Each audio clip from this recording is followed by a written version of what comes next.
How's it going, guys? Welcome back to Stubbies. Today we are building a go-kart. If you've seen C-Boys or Grindhard Plumbing or some of these guys that build crazy contraptions, it's always perfect in a perfect garage or perfect workshop with fabrication tools by a mechanic. Everything is perfect and it comes out this amazing product. That's not us. We're gonna build today. So we're gonna go around the farm, find ourselves some materials to build a go-kart. We're gonna strap a 212 Predator Ghost engine in it and see how far we can get with it. So we're at our first step. I need to find a frame for this go-kart. I don't know how to weld, so I think what I'm gonna do is build the frame out of a tree. I'm gonna cut down a tree, cut up the log, hollow out the log into something that resembles a go-kart frame, and we're just gonna make it work. Let's go find our tree. We found the absolute perfect log in our big pile here. If you zoom down, I think this is gonna be perfect for our go-kart. We're gonna hollow out this backside, cut her down right here so it's a little bit lighter, hollow out all the way into the inside so we can slip our go-kart pieces into the log, and hopefully it works out well. 20 minutes later. Now that we've got our first chunks out, we're gonna just cut this same streak all the way back to about the back half here. And then we're gonna just hollow it out as we go.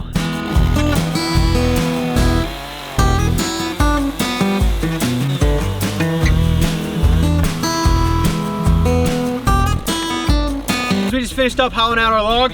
As you can see, we've got our front here, our back here. She's hollowed about. She's about 150, around in that range. I'm gonna load her up in the side-by-side, take her down to the shop, and we're gonna start planning out our frame, getting our go-kart parts mounted inside her. Now that we've got our frame hollowed out, our log's looking pretty pristine, it's time to start some prefabrication. Here we've got our Predator Ghost engine. These things are like a stable point for fast go-karts. It's even got a little race go-kart on the picture here. That's how you know it's fast.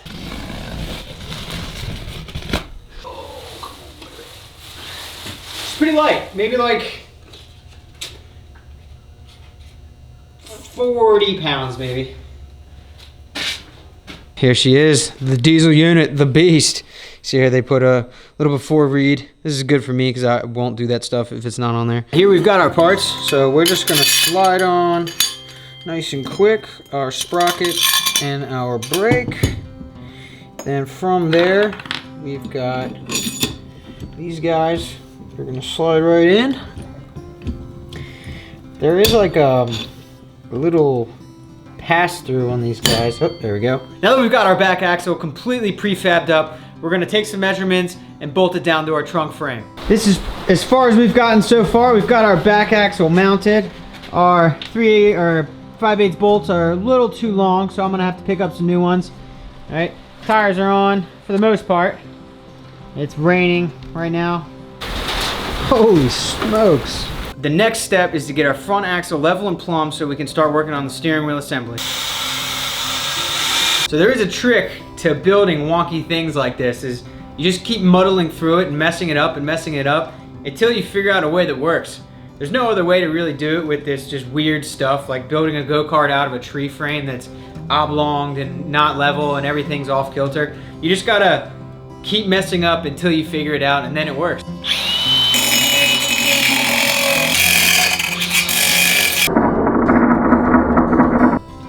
So here's what we've got. We've got our front tires, they're stanced out a little bit. You can see our rack and pinion steering's not locked in.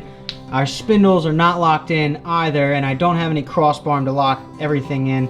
So far, we've just got the tires mounted just to make sure that our frame will work. So our front axle's stanced out, so our tires are a little bit farther out than our inside or our back tires. It's not gonna be a big deal, but here's how she runs a little bit. So she rolls. So my original plan to lock in the rack and pinion steering into the log was gonna be pipe clamps, rigid steel pipe clamps, like 2-hole straps right there. Then I found these U-bolts at the hardware store. I think they'll pretty much work perfect. They go around pretty well. Could be a little bit smaller, but not a big deal. I think it's gonna work out. Let's get these things mounted. So a normal person, when they're building stuff like this, on their front steering assembly, you have your bracket arm or your front axle, and then you have a piece that kind of locks in the steering assembly to the axle that you weld on, and it's got to be perfect. Because we're just rigging this thing up completely, what I've got going on here is to lock in my spindle. I've got no clue what that is. I think it's an interior bracket to ball assembly, and then I've got a big enough nut right here, and that's what I'm using to lock this beast in. Completely rigged up. We'll probably get it fixed later, but for the sake of getting her running on a frame, that's what we're working with. Should have drilled it beforehand, but I'm not that smart. Turn right, turn left. Heck yeah. You see that? She turns. Wheels are semi-straight. Oh yeah, baby. Daddy's drinking tonight. So now that we got our main frame done, I'm a little tired of actually working on this thing. So we're gonna do a little passion piece of this. I picked up this beast about 6 months ago. I was gonna use it for a different project. Didn't use it. So I think what we're gonna do is take off this steering wheel, which is pretty regular race car steering wheel, and throw on this absolute unit. We got it drilled through. Like I said, definitely not the best way to do it, but I'm sure it'll work out somehow. We're now ready to work on our engine. We're gonna get our torque converter attached onto our Predator engine. So what we've got here is our 212 Predator engine Ghost. We've got our torque converter mounting plate. That's gonna slide on right here. These bolts, I've already lined them up. They line up right in these holes here. I took out this guy, this bolt. It doesn't really go into anything in the engine. I think it's just a mounting plate bolt if you've got something else going on. But we're gonna get this mounted and move on to our next step. Very nice. This is the big boy.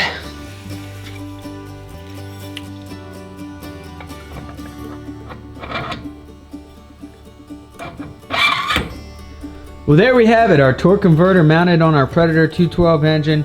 Like I said, there is absolutely no instructions that come with these things, no paper or anything. So if you know how to do it, you know how to do it.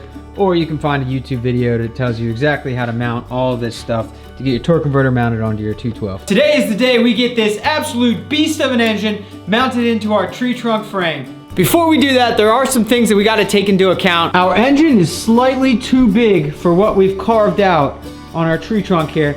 So I'm gonna just take a chainsaw and cut out a little piece here, cut out a little piece there. This is for our chain coming up through to our sprocket, and then this is for our air filter that's sticking out the side.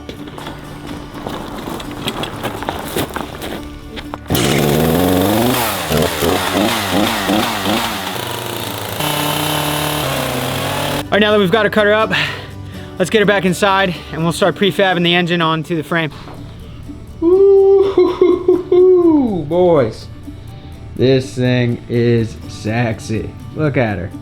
She's an absolute diesel unit. All right, what we got here, fellas, is the beginning of our seat. So we've got bent up frames. They're gonna be put that way. We'll grind it off and it'll be like a little suspension, similar to the one David's sitting on right now. The Snap-on. This way, right? Yeah, it's perfect. All right, fellas, this is a stone cold gravy brain moment. Didn't realize until now. I installed this fucking thing backwards. No wonder I've been having such a fucking terrible time with this thing. Oh my God. Oh. So, yesterday when we were ready to get our tree cart fired up, pulled it on, started right up, engine's backwards. Tires are going backwards in reverse. Went non-verbal, tore the whole thing apart. We're back here today. We're gonna fix it just like a gas station hot dog. We're gonna flip the whole thing 180 degrees around, get it remounted, get it going straight. First step, remove all of our crappy wood base, put on our new Amazon metal base for our engine mount. So now that we got all our wood removed, all we have is this little plate. Instead of all the crap we had going on up there, everything that just didn't make sense. That's nice. Now we've just got this little plate that we need to get drilled in and level, and then we're good. I think what I'm gonna do is just absolutely take out that side with the chainsaw, similar to how we did this side. It'll look wonky, but it'll be easier to install this thing in the long run. All right, fellas, we got our engine mounted back on our trunk frame. As you can see, our sprocket is pretty much lined up with our engine sprocket. It's not absolutely perfect, but I think it's within our tolerance there. Right now on our front axle, we just have nuts to hold in the spindle. It's really not working at all, so we gotta get something welded up. We're gonna get right into it with the welder, measure up some tubing, and see if we can't fashion something together. So we've got our little rods for our spindles to hold them in place. Any welders out there, that's my first time ever welding, so it looks like trash, doesn't matter. We're building it anyway. Here's what I'm thinking. We've got our strut base here. We've got our pipe. Bolt pipe into the strut base. And then I've got a little seal fitting. If I put the seal fitting on this way, it gives me like a, I don't know, I think that's a 30-degree angle, right? Up this way. I think that'll be perfect for locking in our steering wheel so it's not all wobbly and crazy. We're gonna give it a go and see what happens. Worst case scenario is it doesn't work. I've said it a few times during this video, and I'll say it again. For anyone wondering out there, Bailey, do you know what you're doing at all? Not a clue. I'm kind of just figuring it out as I go, and 90% of the things I'm doing are wrong. Any mechanic or whoever's out there watching these videos, feel free to comment, Bailey, you have no clue what the f you're doing. And you'll be right. Come on, baby. So, it's gonna be there. This guy is gonna screw in here, hopefully.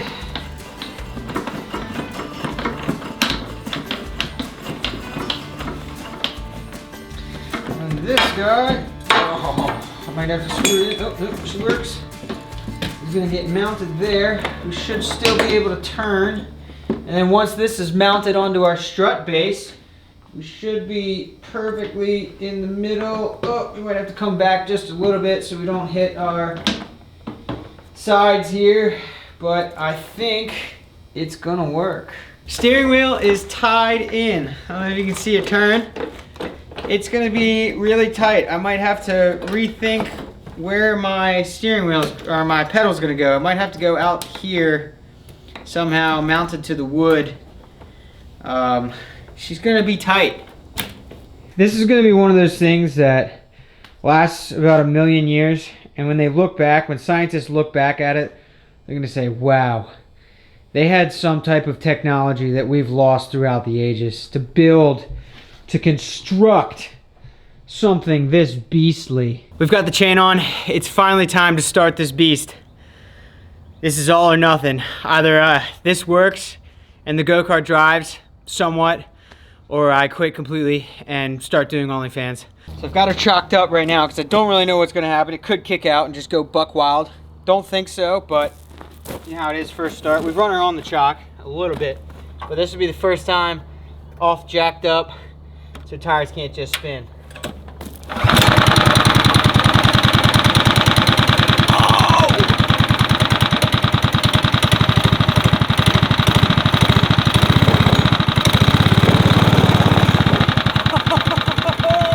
The go-kart runs.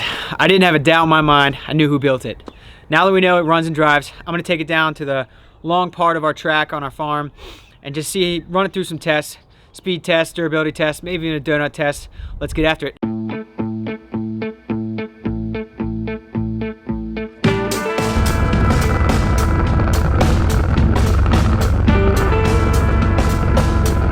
We are down at what I'm gonna call the sprint track of our farm. It's just a long, flat, straight piece of gravel that we have here.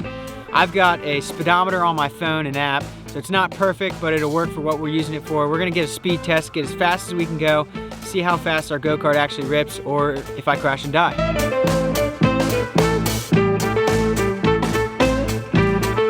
I'm gonna wear a helmet for this one, because I'm genuinely fearful that I may die if I fall off this thing and it falls apart.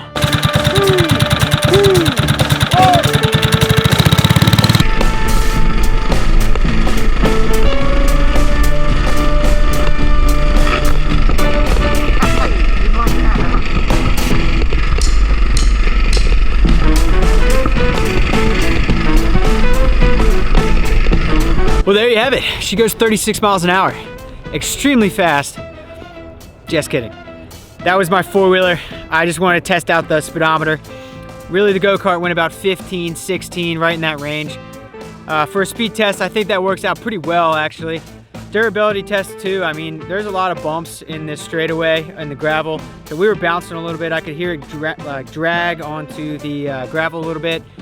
We're gonna try next to make her do a donut. This is gonna be tough because the steering wheel is a friggin' pirate ship wheel, but we're gonna give it a go.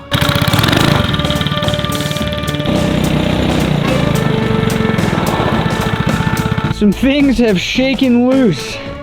First off, most sketchiest.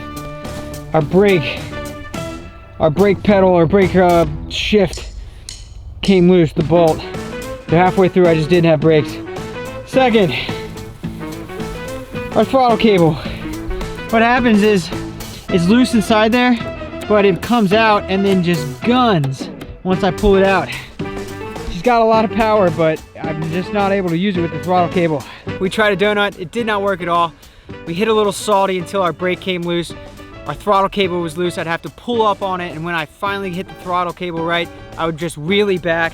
Super sketchy. I think this is where we're gonna end this video. Tree trunk cart, fantastic success, so much fun. What we're gonna do next is probably take out all the components and build maybe a mini chopper, maybe a mini three-wheeler. The 212 Predator engine's pretty versatile, so can't wait for that. Thanks for watching, like and subscribe for more Stubbies.